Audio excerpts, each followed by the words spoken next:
So guys, जैसा कि हमने पिछले एपिसोड में देखा कि सभी सैनिक और वो लोग जो किसी वक्त हाओ चेन के साथ थे, उन सभी ने डिसाइड किया था कि वो सभी भी स्ट्रॉन्ग बनेंगे ताकि युद्ध के मैदान में कंधे से कंधा मिलाकर डीमंस से फाइट कर सके। हाओ चेन ने एक अलायंस मीटिंग की थी जिसमें सभी मेंबर और टेम्पल मास्टर शामिल थे। हाओ चेन सभी पावरफुल पेटिशनर को एकजुट करके उन्हें जरूरत के हिसाब से सभी पास पर फैलाना चाहता था, जिससे सभी पास का डिफेंस बढ़ने वाला था। पर अभी भी अगर वो डीमन पर एक काउंटर अटैक करना चाहते थे तो उसके लिए उनकी पावर काफी कम थी। इसीलिए हाओ चेन ने डिसाइड किया कि मैं और मेरे साथी एक साथ डिवाइन थ्रोन को चैलेंज देंगे ताकि वो सभी डिवाइन थ्रोन को हासिल कर सके। और अलायंस में एक साथ 6 डिवाइन थ्रोन होने से मानवता की पावर काफी ज्यादा बढ़ जाएगी। पर डिवाइन थ्रोन का ट्रायल इतना ज्यादा आसान नहीं था, जिससे सभी थोड़े परेशान थे। पर यही सिर्फ एक रास्ता था जिससे इंसानों की ताकत बढ़ सकती है। और हाओ चेन को खुद पर और अपने साथियों पर पूरा विश्वास था। ली जेंगजी और बाकी सभी ने अपनी सहमति दे दी थी। चेन होंग्यू ने अपनी टेम्पल मास्टर की पोजीशन को चेनिंग को सौंप दिया, क्योंकि उन्हें एहसास हो गया था कि यह युग अब नए लोगों का है। जिसे जियाजे और लॉर्ड कियू ने भी अपनी गद्दी को शेनिन और वांग को सौंप दिया था। और अब हाओ चेन अपने साथियों के साथ ड्रैगन रेसिस्टिंग पास पर आ गया था। वो अपनी माँ से मिला, लेकिन जब उसने अपने पिता को देखा तो वो सहम उठा। काफी सालों बाद वो अपने पिता को देख पा रहा था। दोनों एक दूसरे से कुछ नहीं कह पा रहे थे। हान क्विन जानते थे कि इस वक्त में हाओ चेन को अपनी फैमिली के साथ छोड़ना सही होगा, इसीलिए हाओ चेन के बाकी साथियों को वहां से ले जाते हैं ताकि वो ठीक से बातचीत कर सके। और हाओ चेन के दोस्त भी इस वक्त आराम कर पाएंगे। भाइयों अपने बेटे और पति को देखकर खुश थी, साथ ही उन्हें इस बात की भी खुशी थी कि हाओ चेन शेनिन को लेकर आया है जो उनकी होने वाली बहू थी। इससे वो मन ही मन मुस्कुरा रही थी कि उनकी फैमिली अब पूरी हो चुकी है। वो शेनिन के पास आकर कहती है कि क्या मैंने सही पहचाना, तुम ही वो शेनिन हो जिसको मेरा बेटा बचपन से चाहता था। उसने काफी बार तुम्हारा नाम पुकारा। मुझे खुशी है कि आज मैं खुद तुमसे मिल पाई। शेनिन कहती है कि मुझे भी आपसे मिलकर बहुत अच्छा लगा और मैं खुश हूँ कि मैं आपको देख पाई। बायू कहती है कि इस लंबी यात्रा के दौरान तुम काफी थक गई होगी, मैं तुम्हें पहले आराम करने के लिए लेकर जाऊंगी। हाओ चेन और उसके पिता ने काफी समय से एक दूसरे को नहीं देखा, इसीलिए उन्हें अकेले में थोड़ा वक्त गुजारने दो।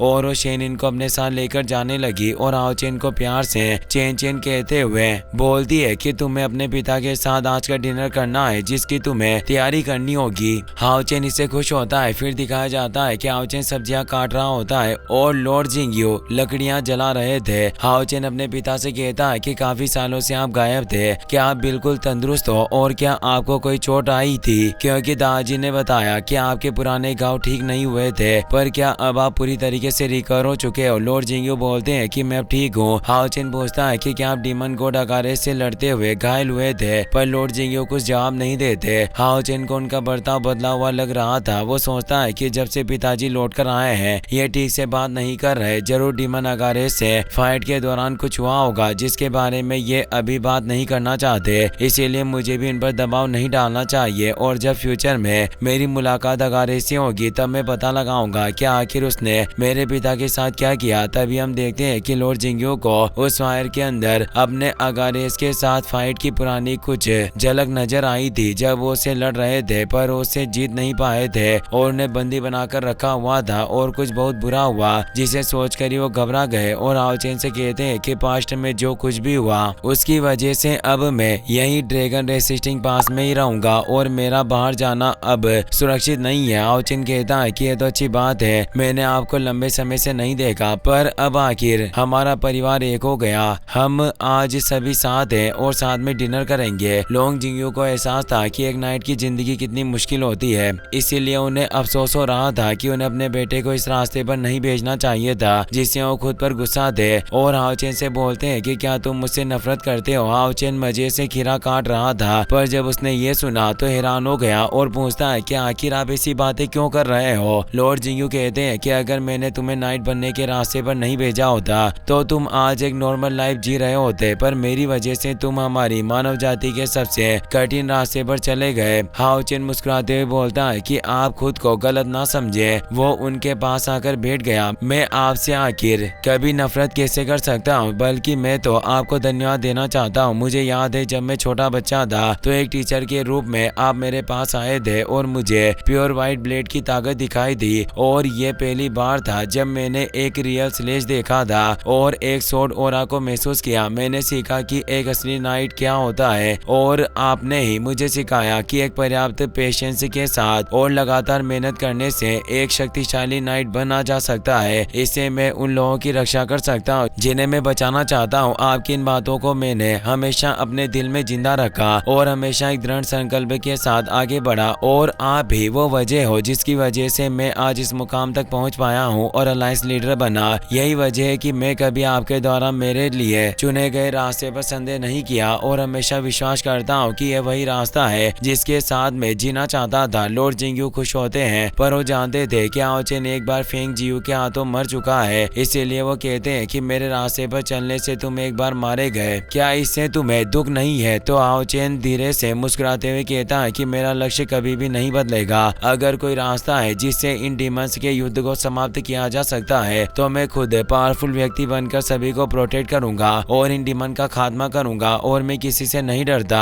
लॉर्ड जिंगयू को याद आता है कि आओ चेन ने बचपन में भी यही बात कही थी। जिंगयू खुश होते हैं और अपने बेटे से बोलते हैं कि मुझे तुम पर हमेशा गर्व रहेगा। आओ चेन भी इससे खुश होता है। वहीं हमें डीमन रेसिस्टिंग पास के डाइनिंग हॉल का सीन दिखाया जाता है जहां आओ चेन के सभी टीम मेंबर साथ में बैठकर खाना खा रहे होते हैं। जियांग बोलता है कि कैप्टन और वाइस कैप्टन यानी आओ चेन और शेनिन के बिना ऐसा लग रहा है जैसे सब कुछ मिसिंग हो। वांग कहती है कि क्या तुम भी लॉर्ड जिंगयू के साथ उनके घर खाना खाना चाहते थे, पर चेनिंग डरते हुए कहती है कि मैं ऐसा कभी नहीं चाहती क्योंकि लॉर्ड जिंगयू काफी डरावने हैं और उनकी ट्रेनिंग काफी हार्ड है। तो सभी हंसने लग जाते हैं पर यांग वेन जाओ काफी परेशान नजर आ रहा होता है क्योंकि उनका डिसेबल बनना चाहता था पर वो डर रहा होता है। लिन एक ग्लास को उठाते हुए बोलता है कि हम सभी को टोस्ट करना चाहिए इस उम्मीद के साथ कि हमारे कैप्टन आओ चेन, हान यू, यांग वेन जाओ और जांग फेंग चारों कल डिवाइन थोन असेसमेंट में सफलता प्राप्त कर पाएंगे और मुझे उम्मीद है कि आप सभी बाकी बचे हुए जो थोन है उन्हें भी अपने मानवता के लिए जगा लेंगे। चेनिंग भी यांग वेन जाओ को गुड लक कहती है पर यांग वेन जाओ थोड़ा परेशान लग रहा था पर कोई इस बात पर ध्यान नहीं देता और यांग वेन जाओ भी खुद नॉर्मल दिखने की कोशिश कर रहा होता है और वो भी ड्रिंक करने लग जाता है। फिर हमें रात का सीन दिखाया जाता है। हाओ चेन ने अपनी माँ के साथ काफी अच्छा खाना बनाया था और वो चारों साथ में बैठकर खाना खा रहे होते हैं। बायू कहती है कि हम तीनों अभी तक इस तरह कभी साथ में खाने के लिए नहीं बैठे थे लेकिन आज हम साथ हैं और इसके साथ ही शेनिन भी हमारे साथ है। वास्तव में ये हमारे लिए काफी स्पेशल मोमेंट है। बस मुझे इस बात का खेद है कि आओ चेन तुम्हारे ग्रैंडफादर अभी होली सिटी में मौजूद समस्याओं से निपटने में लगे हुए हैं इसीलिए वो यहाँ ना आ सके। अगर ऐसा ना होता तो अभी हमारा परिवार पूरा हो जाता। हाओ चेन बोलता है कि माँ आपको इतनी चिंता नहीं करनी चाहिए, दादाजी कुछ ही दिनों में वापस लौट आएंगे और फिर हमें साथ में एक फैमिली डिनर करेंगे। बायू कहती है कि चेन चेन तुम ठीक कह रहे हो, आज हमें शेनिन के आने का जश्न मनाना चाहिए और वो एक टोस्ट लेने लगते हैं। शेनिन भी उनकी इस खातिरदारी के लिए शुक्रिया अदा करती है और वो साथ में पीने लगते हैं। हाओ चेन शेनिन को और ज्यादा खाना शुरू करता है। बायू उनके बीच इस प्यार को देखकर जिंगयू से कहती है कि कैसा होगा कि शेनिन के डीमन हंटिंग में लॉर्ड जियाजे के पास शादी का एक प्रस्ताव भेज दें। हाओ चेन ने सुनकर खांसने लगता है। जिंगयू भी बोलते हैं कि हमें कल ही चलना चाहिए, मैं शेनिन के पिता लिंग शिन से बात करूंगा। शेनिन कहती है कि अंकल आंटी क्या आप कुछ ज्यादा ही जल्दी नहीं कर रहे हो? हाओ चेन भी बोलता है कि आखिर आपको किस बात की जल्दी है? हम इतनी जल्दबाजी में शादी नहीं करना चाहते और हम उस वक्त तक इंतजार करना चाहते हैं जब तक सब कुछ समाप्त नहीं हो जाता क्योंकि प्रपोजल से कुछ नहीं होता। अगर हम शादी करना चाहे तो कभी भी कर सकते हैं पर अभी हम साथ हैं और मेरे जीवन में शेनिन का जो प्यार है उसकी तुलना किसी से नहीं की जा सकती। पर मैं शेनिन को ऐसे अपनी दुल्हन नहीं बनाऊंगा बल्कि इसे अब तक की सबसे